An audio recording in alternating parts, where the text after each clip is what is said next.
The woman was slender and elegant, in her late 20s. She had burnished russet hair down to her shoulders, eyes the color of soft copper. She wore a long black gown, sling-back heels, pearls. Her makeup was a bit garish, theatrical, some might say, but it flattered her delicate features, her lucent skin.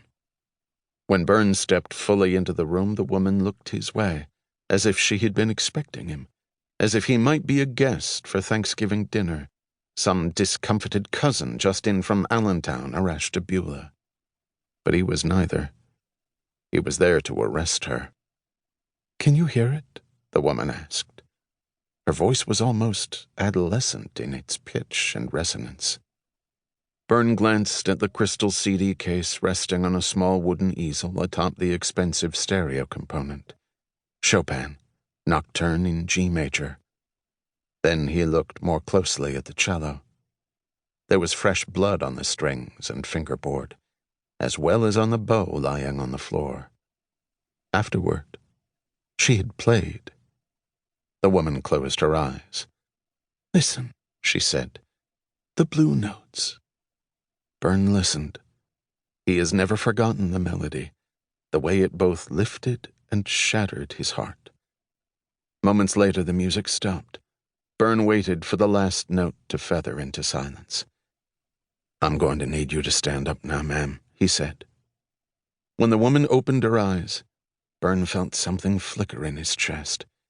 In his time on the streets of Philadelphia, he had met all types of people, from soulless drug dealers to oily con men to smashing grab artists to hopped-up joyriding kids. But never before had he encountered anyone so detached from the crime they had just committed. In her light brown eyes, Byrne saw demons caper from shadow to shadow. The woman rose, turned to the side, put her hands behind her back. Byrne took out his handcuffs, slipped them over her slender white wrists, and clicked them shut. She turned to face him. They stood in silence now, just a few inches apart, strangers not only to each other, but to this grim pageant and all that was to come. "I'm scared," she said. Byrne wanted to tell her that he understood. He wanted to say that we all have moments of rage, moments when the walls of sanity tremble and crack. He wanted to tell her that she would pay for her crime, probably for the rest of her life, perhaps even with her life, but that while she was in his care, she would be treated with dignity and respect. He did not say these things. "My name's Detective Kevin Byrne," he said. "It's going to be all right." It was November 1st, 1990. Nothing has been right since. Part 1. Allegro. Chapter 1. Sunday, October 24th.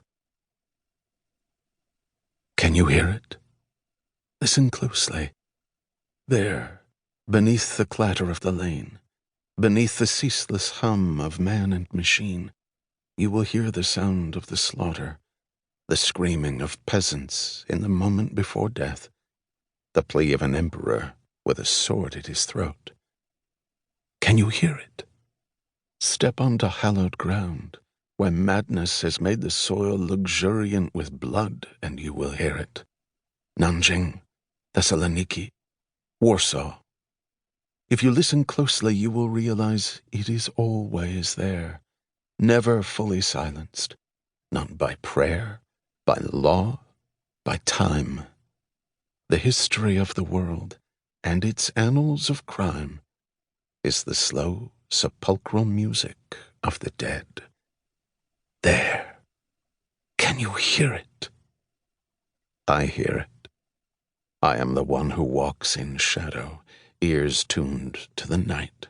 I am the one who hides in rooms where murder is done, rooms that will never again be quieted, each corner now and forever sheltering a whispering ghost.